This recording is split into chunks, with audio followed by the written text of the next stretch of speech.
Hey guys, so I'm back for another follow-up. I like to do this for places that I've been and things I've seen, because even though I make videos of a lot of this stuff, I still get questions about things, which is great. So what you're looking at here, I started seeing these on the abandoned tracks in Ossipee near, and this one was probably at, it's funny, some of them I look at and I probably know where I saw them, but I think the first place was the abandoned tracks in Ossipee, and then the Rockingham Rail Trail. So I saw these structures, angled, little spikes on the top of them, concrete. I had no idea what they were for. So I would see one or two, maybe 10 or so to 15 feet apart. And then I started seeing sets of three here and there. Now, the set of three were pretty rare, although I did see some, which I found later were complete sets. So I would say in my video, because when I first started doing that, I didn't know much about this stuff. I didn't know what a whistle post was. I didn't know what a date nail was. I knew the basics with the rails and the spikes and things like that, railroad ties. Didn't even know how to read the date on the rails. All of that came from you guys, from the viewers, so that's much appreciated. And then I passed that information on to other people. These were a little tricky though, right? So if I were to Google at the time, um, a nail and a railroad tie with a number on it, well, okay, then I could pretty much find, yeah, that's called a date nail. If I could post I could search on Google a concrete post next to railroad tracks with a W on it, pretty easy to find. These, not so easy to find because I had no idea how to even describe them. So after making multiple videos, I would say in my videos, any of you guys know what these are, because I just let me know, because I have no idea. Like, some things you can find, but how do you describe this to Google? A short concrete post angled with spikes on the top of it along the railroad. No answers. I probably searched 100 times, wording it differently, no clue, right? So finally there was one video where I think I had gone back to a section I had been on before, just a short walk, maybe half a mile on the other side, opposite where I was headed. And I saw a set of these. It was a set of three, and there was some rail laying next to it. And I had said in the video, I believe I had said these words. This might sound really stupid, but I'm wondering if these were actually used to hold just spare pieces of rail in case there was a derailment or for whatever reason, rails need to be replaced now and then. And I said, well, again, I always say in my videos, just leave me some comments, whatever. Then when I was editing the video, I wasn't going to include that clip, because when I was editing and putting the pieces together, the separate videos, I kept saying to myself, like, dude, that sounds so stupid. Don't upload that. That doesn't even make sense. Because a lot of people would probably think, well, maybe it was like a bench for something. Some people say, oh, there was a bench on there for people waiting on a train. I'm like, these are literally in the middle of nowhere. There's no way people would have walked miles out in the woods to go sit on a bench. There's not a train station. It's not a depot. There's nothing like that. Although, at that point, anybody's guess was as good as mine. So it was after that video that I wasn't going to upload that clip that someone had commented me, they're just called rail holders. They were literally used just to hold extra sections of rail in case they need to make repair. And it turns out that's what it was. And there was only, out of all the comments I had in all those videos, I believe there was only 2 people who had said that.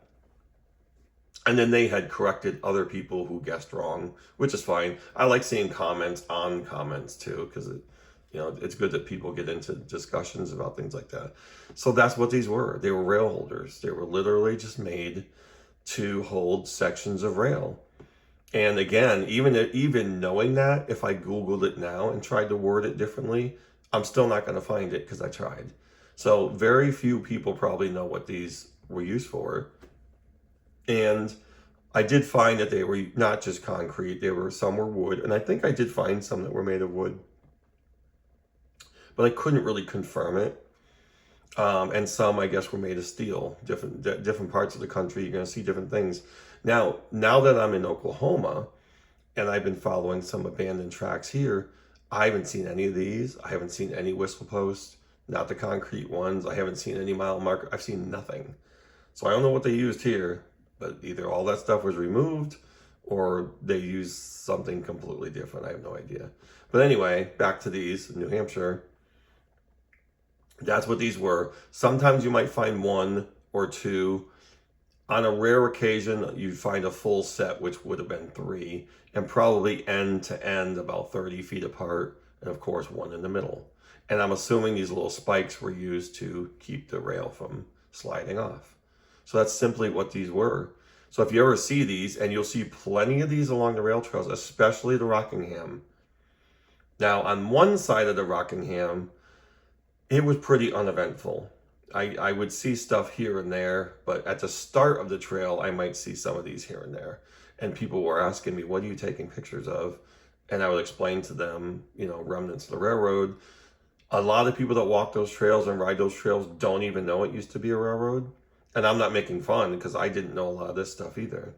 I knew why it was called a rail trail. But I would explain to them what I'm looking for.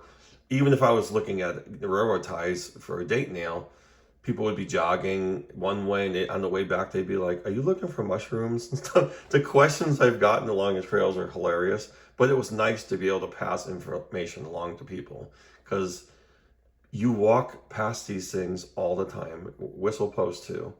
And people have said to me, I've walked past this 100 times. I've been walking this trail for years. I never knew what that was for.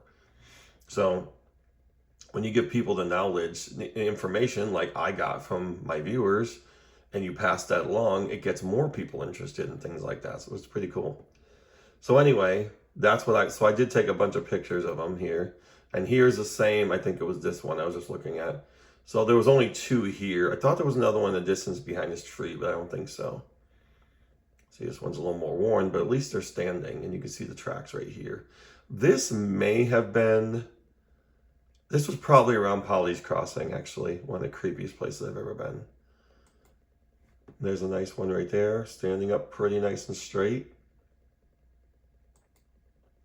Now these pictures, this one is definitely from a rail trail. I believe this was actually in Epping when I was going toward Newfields, because there is a point in Epping where off of Main Street, there's a big parking lot, and I would call the head of the trail, but the actual head of the trail is in Newfields.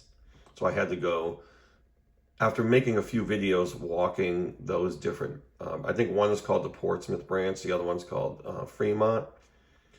Fremont was, again, not very exciting. There wasn't much to see as far as remnants of the railroad. The other side was, though. I saw tons of stuff there. I had to backtrack and say, well, I got like 6 miles, actually, because I had forgotten. Actually, this trail starts in Newfields, not Epping. So I'd walk back, and this is what I found walking back. I think this one was actually right, if you know Epping, if you're on the rail trail going toward Newfields, this is right near the beginning of that trail where Lowe's is. It's right behind there. There's quite a few whistle posts and everything over there. There's another one right there. They're kind of hidden in plain sight in a way, but I just wanted to show these because I had to learn what these were. And if you're walking the trails and see these, now you're going to know what they are. And this was cool because just as I was approaching Newfields, this is right almost at the head of the Newfields trail. It's right there. And there was actually some tracks going out in the woods over here. But it was cool to see a piece of rail sitting on this one. Now, there was only one. The other end of this rail was actually laying on the ground, but it was a full piece of rail. And I'm like, well, isn't that cool? You can actually see this is how it was used. Simply to hold a section of rail. So that's the only place I've seen it actually at least partially laying on top of it. Now, this may have been there for years. Obviously, some hiker didn't come along and pick up a whole piece of rail and put it on there. That definitely didn't happen. But there's all kinds of rail out. If you go to the Newfields lot, that's what you'll see right when you start on the trail from Newfields. Just look over to your left. There's abandoned tracks in there, and there's rails laying everywhere. Just be careful, because I was digging them out to look at the dates, and I didn't have any gloves on. There's glass. I didn't get cut, but yeah, there's always gonna be stuff in the ground. There's another one kind of hidden with, it looks cool with the moss on it. That one's laying down, still in the ground now, so still kind of holding itself up. These were as I was approaching Manchester, I believe. There was a set of 3, but they were all broken. Look at that one. Leaning a little bit, but this might have been also a set of 3. Yep. And one had a chunk taken out of it. There's a big piece of steel, the spike sticking out of it. So yeah, the purpose of this is my favorite one. This was also on the Rockingham. It's in the ground still. Now the one across from it is, I think one of them is missing, and you can see a big hole from where it fell over.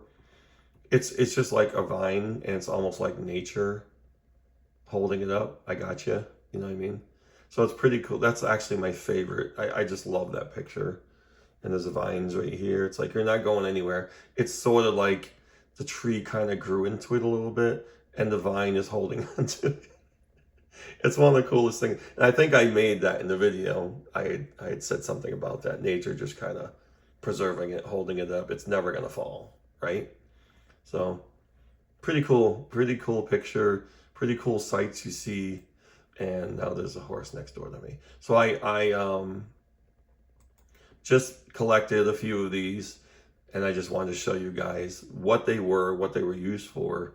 And if you like photography, I'm no expert, but when you see something like that, I think that's just one of the coolest things I've ever seen. And again, it's like nature and man-made kind of holding each other up, right?